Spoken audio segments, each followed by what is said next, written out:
Hello friends, कैसे हैं आप सब। वेलकम बैक इन हम तुम के लास्ट पार्ट में आप सभी लोगों ने सुना कि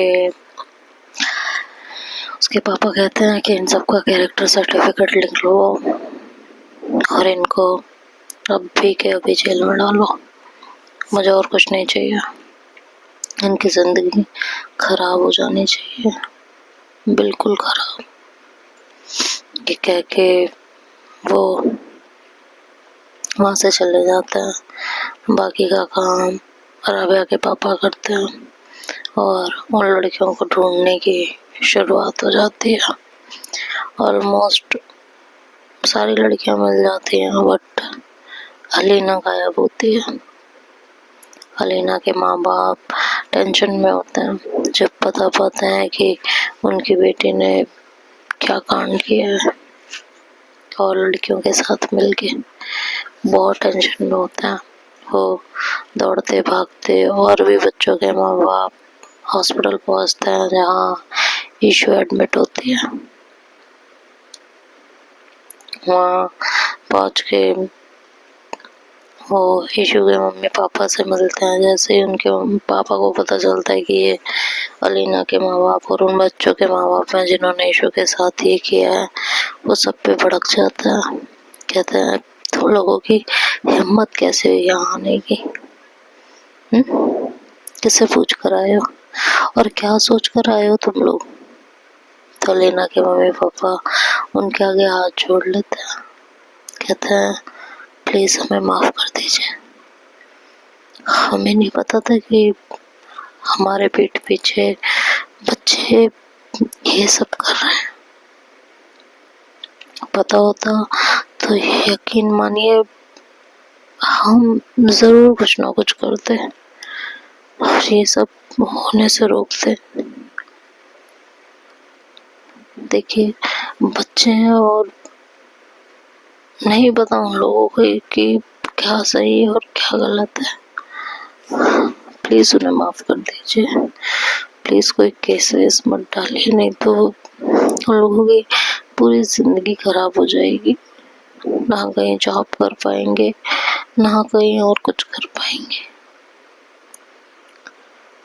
बाकी बच्चों के माँ बाप भी कहते हैं कि प्लीज हम उनकी तरफ से माफी मांगते हैं, प्लीज उन्हें माफ कर दीजिए। ऐसे तो इन बच्चों की जिंदगी खराब हो जाएगी। अभी तो इन लोगों का करियर भी स्टार्ट नहीं हुआ और उससे पहले ही सब डूब जाएगा।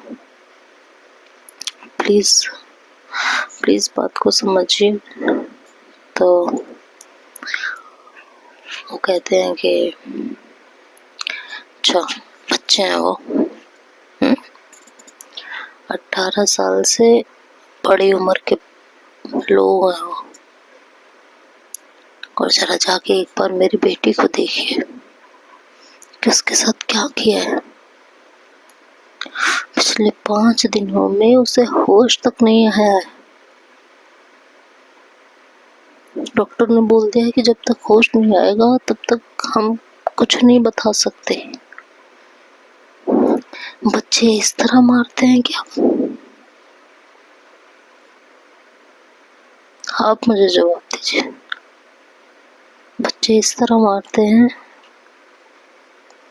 ऐसी ऐसी क्या दुश्मनी थी जो ईशु को इस तरह पीट गए?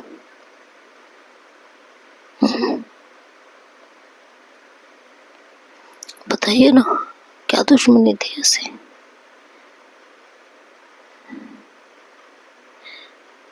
और इस अलीना की वजह से पहले राबिया को भी दिक्कत क्या क्यों पड़ी है भाई हमारी बेटी के पीछे?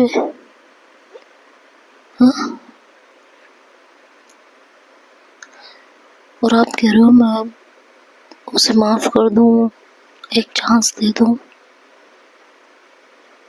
किस किस बिना पे दूं? ये बच्चों वाली गलतियां नहीं है कि चलो हो गई गलती छोड़ दो जाने दो, मार पिटाई हो गई, हाथ वाथ उठ गया, बस ऐसा नहीं हुआ है। मैं किसी हाल में इन बच्चों को नहीं छोड़ूंगा। पहली बात तो ये बच्चे हैं ही नहीं,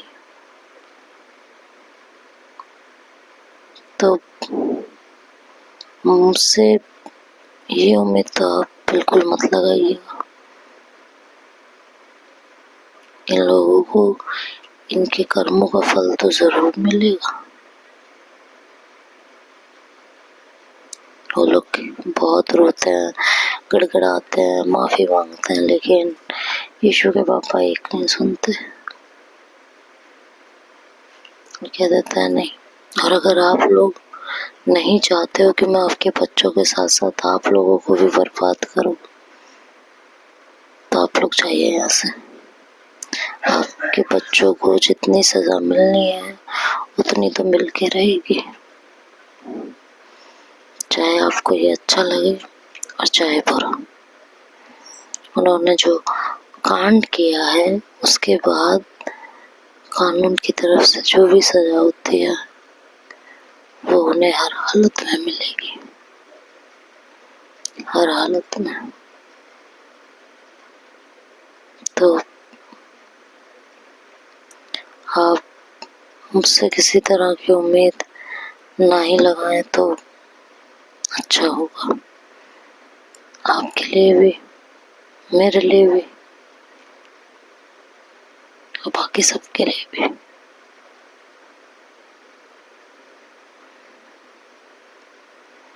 प्लीज अब आप जा सकते हैं यहाँ से।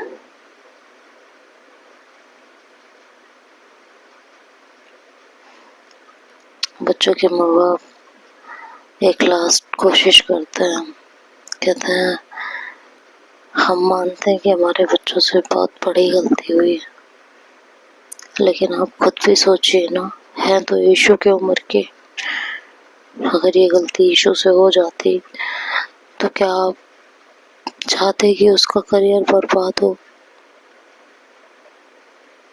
उसका पूरा जीवन बर्बाद हो जाए,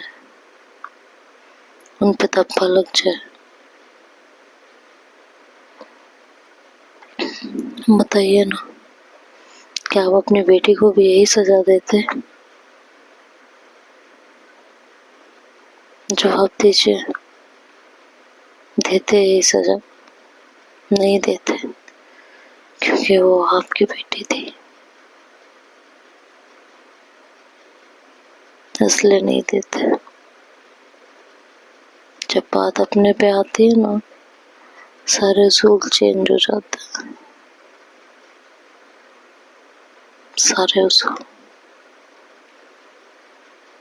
यीशु के पापा कहते हैं पहली बात तो मेरी बेटी ऐसा कोई काम नहीं करती जिससे उसे इस तरह की सजा मिलती। पहली बात तो ये है। और दूसरी बात ये है कि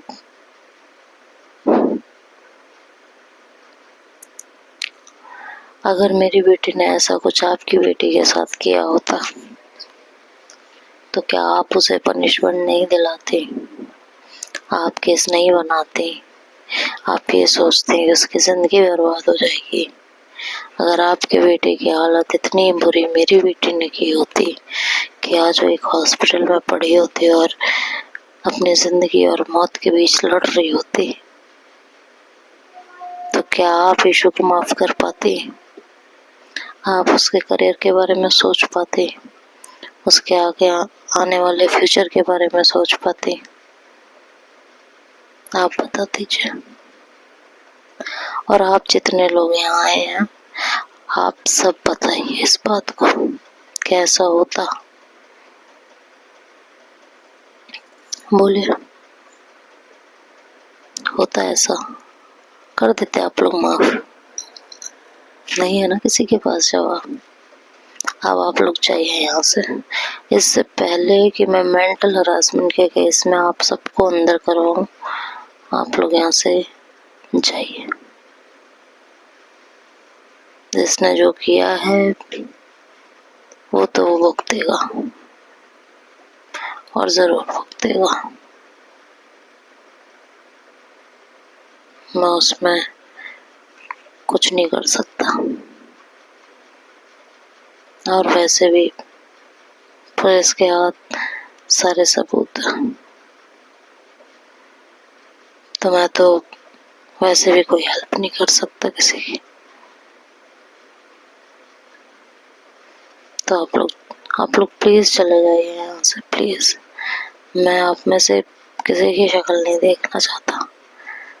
मेरे गुस्से का टेम्परेचर बढ़ रहा है बस। मैं नहीं चाहता कि इसकी वजह से आप लोगों को भी नुकसान पहुंचे। गलती आपके बच्चों की है, सजा नहीं मिलेगी। खैर, सबको पता चल जाता है कि ये नहीं मानेंगे, तो सब वहां से वापस लौट आते हैं। इधर अलीना को ढूंढने के लिए पुलिस एड़ी चोटी का जोर लगा देती है। पता नहीं कहाँ जाके गायब होके बैठी हुई होती है।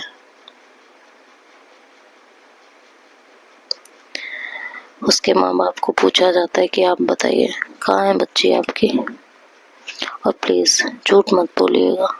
हम झूठ सुन सुन के थक चुके हैं, हमें सच जानना है। उसके माँ बाप कहते हैं हमें नहीं पता, वो तो कल रात से यहाँ नहीं है, पता नहीं कहाँ गई है। बोल रही थी कि मौसी के घर जा रही है, लेकिन जब हमें इस बारे में पता चला हमने उसकी मौसी को भी कॉल किया, लेकिन वो वहाँ भी नहीं है। पुलिस कहती है वाह, आप लोग पेरेंट्स बहुत अच्छे हैं। आपके बच्चे कुछ बता के घर से चले जाते हैं और आप लोगों को कोई फिक्र ही नहीं होती है कि बच्चे कहाँ हैं, क्या कर रहे हैं। बहुत अच्छी बात है, अच्छे पेरेंट्स हैं आप लोग, तभी बच्चे से अब तक गए हैं।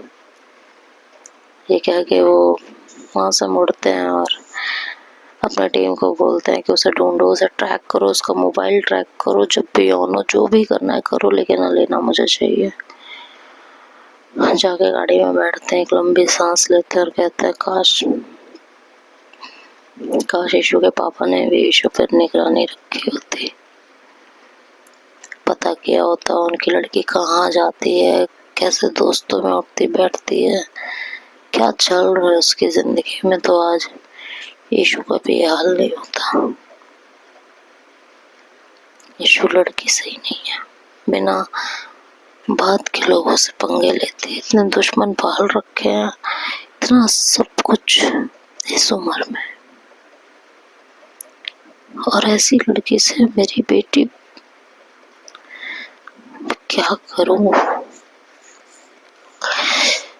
और ऊपर से मेरी बेटी एक लड़की के साथ कैसे कर सकती है वो, ये उसे एक बार भी मेरा ख्याल नहीं आया, एक बार भी नहीं। क्या हो गया आज की जनरेशन को, समझ नहीं आ रहा। क्या करूं, कैसे समझाऊं उसको। तो देखते हैं आगे क्या होता है, नेक्स्ट पार्ट में सुनेंगे। तब तक के लिए बाय बाय, टेक केयर।